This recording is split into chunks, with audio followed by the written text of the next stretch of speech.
Ασχέτως τι διδάσκουν οι νεοταξίτικες διδασκαλίες, θετικότητα δεν σημαίνει ότι ο κόσμος καίγεται και εγώ είμαι μέσα στη χαζοχαρά. Δεν σημαίνει ότι κάνω πως δεν βλέπω την πραγματικότητα.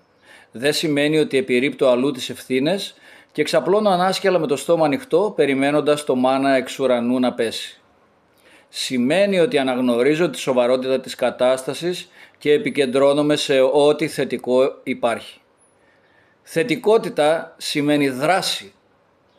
Σημαίνει ότι επικεντρώνομαι στη λύση και όχι στο πρόβλημα.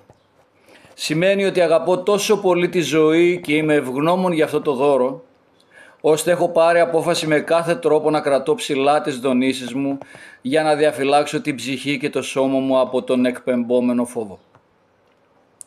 Ότι επικεντρώνομαι στην εσωτερική μου ουσία, στη μεγάλη μου αξία ως άνθρωπος και ότι αναλαμβάνω δράση για να αλλάξει προς το καλύτερο ό,τι άσχημο υπάρχει πρώτα μέσα μου και μετά έξω από μένα. Σημαίνει ότι δεν χάνω την ανθρωπιά μου, δεν αγριεύω, δεν επιτίθεμαι στον συνάνθρωπο, αλλά κρατώ την αξιοπρέπειά μου και στέλνω με θάρρος και χαμόγελο το μήνυμα στο παλιό ανθρωποφάγο σύστημα ότι τελειώνει η κυριαρχία του.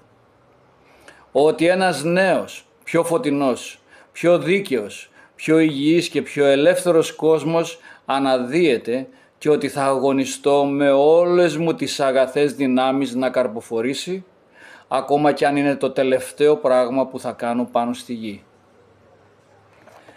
Απόσπασμα από το βιβλίο μου «Τώρα είναι η ώρα, πάντα τώρα ήταν» των εκδόσεων Γλάφκα.